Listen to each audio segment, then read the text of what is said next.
Queridos irmãos, queridas irmãs, quando Jesus eleva este ato de louvor a seu Pai e exultante afirma que louvava o Senhor do céu e da terra porque tinha escondido essas coisas, ou seja, aquilo que ele estava revelando aos sábios e entendidos, mas as tinha revelado aos pequeninos. Essas palavras de Jesus têm muito a nos ensinar sobre qual deve ser a nossa postura diante de Deus. Mas não só diante de Deus, diante de nós mesmos, diante da vida, diante dos demais. Por um lado, é óbvio que Jesus, ao dizer que Deus tinha escondido essas realidades sublimes que ele revelava aos sábios entendidos, com isso não estava desprezando o estudo, a ciência, o desejo de cada homem, de cada mulher de buscar conhecer mais e melhor o mundo que o rodeia. É óbvio que não. O que Jesus aqui estava querendo dizer, e com uma linguagem um pouco irônica talvez, era a crítica àqueles que pensavam que, de forma autônoma, poderiam alcançar toda a verdade. O problema aqui é justamente o da autonomia. E o que significa autonomia? Em primeiro lugar, autonomia não é, ao menos nesse sentido que estamos aqui refletindo à luz da palavra de Deus, não significa sinônimo de liberdade. Uma coisa é a liberdade, uma outra coisa é a autonomia. Deus nos quer livres e, sobretudo, o Novo Testamento, mas também o Antigo, deixa isso claro. No Antigo Testamento, Deus liberta o povo judeu da escravidão no Egito. No Novo Testamento, Jesus afirma com toda clareza que conheceríamos a verdade e a verdade nos faria livres. Mais ainda, São Paulo depois vai afirmar com força dizendo: foi para a liberdade que Cristo vos libertou. Autonomia, por outro lado, significa, como o próprio nome, a palavra, na sua origem quer dizer, lei para mim mesmo. O autônomo, nomo significa lei, auto para si mesmo. É aquela pessoa que se julga à medida de tudo. No fundo, a autonomia nada mais é do que um reflexo da soberba, do orgulho, de crer que não há nada por cima de mim, que eu sou o Senhor que domina tudo aquilo que existe, que o mundo gira ao meu redor. E, portanto, eu não me submeto nem a Deus, nem a nenhum homem. Somente eu é que realmente vale.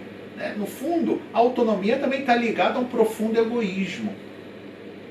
Por exemplo, se nós olhamos a primeira leitura de hoje, vamos ver um exemplo dessa autonomia maliciosa que afasta de Deus. Vimos o profeta Isaías numa profecia que deve ter sido feita aproximadamente entre o ano 720 e 710 antes de Cristo, na qual o profeta repreende o rei da Síria, quando começa: ai de Assur, vara de minha cólera. Estava se referindo ao rei da Síria, que tinha sido utilizado por Deus ou escolhido por Deus para repreender o povo de Israel, que estava se desviando. Ou seja, Deus estava querendo fazer daquele rei um instrumento para chamar à conversão o povo elegido. E o rei da Síria, ao contrário, acreditou que tudo era graças ao seu próprio poder. Dizia o versículo 13: pois o rei da Síria diz: realizei isto pela força da minha mão e com minha sagacidade, pois tenho experiência. Aboli as fronteiras dos povos, saqueei seus tesouros e derrubei de golpe os ocupantes de altos postos. Se gabava de que tinha destruído, que tinha sido um grande dominador. E aí o profeta, como que debochando dessa atitude altaneira do rei da Síria, diz: mas acaso, diz o profeta, colocando na realidade o pensamento de Deus manifestado, mas acaso gloria-se o machado em detrimento do lenhador com que ele corta? Ou se exalta a serra contra o serrador que a maneja? Como se a vara movesse quem a levanta, e um bastão erguesse aquele que não é madeira. No fundo, está dizendo: como pode um instrumento querer ser mais importante do que aquele que utiliza o instrumento? E aqui está, queridos irmãos, queridas irmãs, a ideia fundamental dessa falsa sagacidade, de esquecer que temos Deus por cima de nós, que temos não somente Deus, mas temos a nossa família, temos a nossa sociedade, que o mundo não gira ao nosso redor, que devemos ter em consideração a lei de Deus, mas também a lei dos homens.